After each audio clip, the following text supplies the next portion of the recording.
नमस्कार मित्रांनो, श्रद्धाज किचन मध्ये तुमचं स्वागत आहे।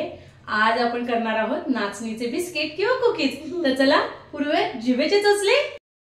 गॅसवर इथे कढई मी तापायला ठेवलेली आहे। त्यात आपण ना 1 कप नाचणीचं पीठ घालणार आहोत आणि थोडंसं असं गवळं असं भाजून घेणार आहोत। भाजून म्हणजे आपल्याला पूर्ण लालसर असं करायचं नाही, फक्त एक 4 ते 5 मिनिटं आपल्याला हे लो फ्लेमवर असं भाजून घ्यायचं आहे किंवा त्याचा जो कच्चापणा आहे ना तो आपल्याला काढून घ्यायचा आहे। अगदी 4 ते 5 मिनिटं आणि करपवायचं नाही आहे। आपलं झालेलं आहे पीठ भाजून। आता मी इथे एका बाउलमध्ये अर्धा कप गुळाची पावडर घेतलेली आहे। त्यातच आपण घालणार आहोत अर्धा कप तूप घालती आहे। तुम्ही बटरही घालू शकता, पण ह्या पूर्णपणे आपण इथे हेल्दी बनवतोय म्हणून मी तुपाचा वापर करते आहे। आता आपल्याला ना हे एक मिक्स करून घ्यायचं आहे आणि मी यातच घालणार आहे 1 चमचा दूध घालणार आहे। 1 टेबलस्पून दूध घालती आहे। तूप आणि गूळ मिक्स आधी केल्यानंतर आपण 1 टेबलस्पून यामध्ये दूध घालणार आहोत, जेणेकरून आपल्याला हे फेटायला मदत होईल। आपल्याला हे जोवर फेटायचं, आपल्याला हे तोपर्यंत फेटायचं जोवर आपलं हे फ्लफी होत नाही, असं फोमी होतं, म्हणजे असं हलकं होऊन जातं हे मिश्रण। जेवढं आपण फेटू ना तेवढे आपले बिस्किट छान खुसखुशीत असे होतात। आता यात आपण जे काही नाचणीचं पीठ भाजून घेतलं होतं ते घालती आहे।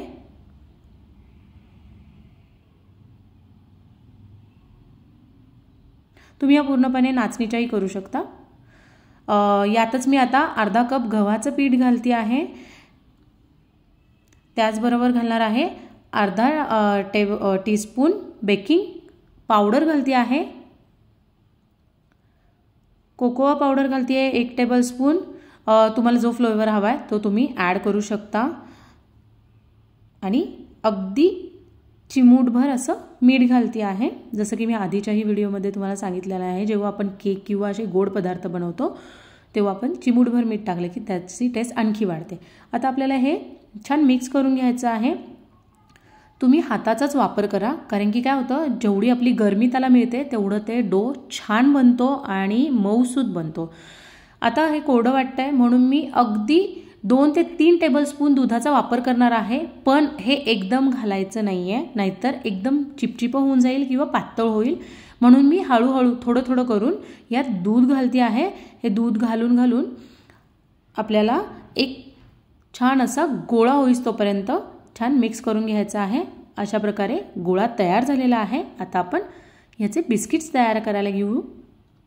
इथे मी एक प्लास्टिकचा पिशवी घेतली, ती कट केली आणि त्याला थोडंसं तूप लावून घेते आहे, जेणेकरून त्या इझिली आपण जे काही लाटणार आहोत कुकी किंवा बिस्किट ते पटकन निघावं याच्यासाठी मी याला छान असं तूप लावून घेतलेलं आहे। आणि आपला जो डो बनवला त्यातला छोटासा पोर्शन घेतलेला आहे आणि आपण ह्याला लाटणार आहोत। सेमी थिक लाटायचं, एकदम पातळ असं बनवायचं नाही आहे आपल्याला। तुम्हाला खूपच कुरकुरीत एकदम हवे असतील तर तुम्ही एकदम पातळ लाटू शकता, मग त्याचा बेकिंग टाईमही कमी होतो। हे अशा प्रकारे मी लाटून घेतलेलं आहे। हे रायाचे काहीतरी खेळण्यातले कटर्स होते, ते मी यूज करते आहे। मी दुसऱ्या पद्धतीनेही तुम्हाला दाखवणार आहे की साधी पद्धत, की बाबा जस्ट चौकोन काढले आणि मग त्याच्यानुसार तुम्ही बिस्किट्स बनवू शकता। हे अशा प्रकारे बघा तुम्ही त्याची मी तुम्हाला दाखवेल। हे बघा एवढी अशी जाडी ठेवा। त्याचबरोबर जे आपले ह्याचे बर्बॉनचे कसे बिस्किट्स असतात त्याच्याप्रमाणे मी इथे ट्राय केलं आहे त्याचा शेप द्यायला, कमी जास्त होऊ शकतील। याला असं फोर्कने थोडेसे होल पाडती आहे, म्हणजे डिझायनिंग होतं, त्याच्यावर तुम्ही साखर या अशा प्रकारे मी सगळ्या कुकीज बनवून घेतलेल्या आहे।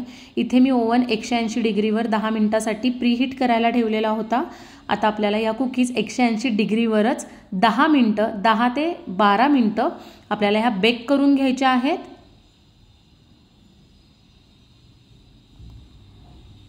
दहा ते 12 मिनिटानंतर तुम्ही बघू शकता आपले बिस्किट रेडी आहेत। आता आपण ह्याला थंड करूयात आणि मग तुम्हाला दाखवते। कुकी थंड झालेल्या आहेत आणि तुम्ही बघू शकता किती सुंदर अशा झालेल्या आहेत, खुसखुशीत झालेल्या आहेत आतून बघा। चला तर आपले नाचणीचे बिस्किट किंवा कुकीज रेडी आहेत। तुम्ही रेसिपी नक्की ट्राय करा। माझ्या चॅनलला लाईक, शेअर आणि सबस्क्राइब करायला विसरू नका। थँक्यू। कसे झालेत पिल्लू? आधीच खाऊन झालं ना तुझं?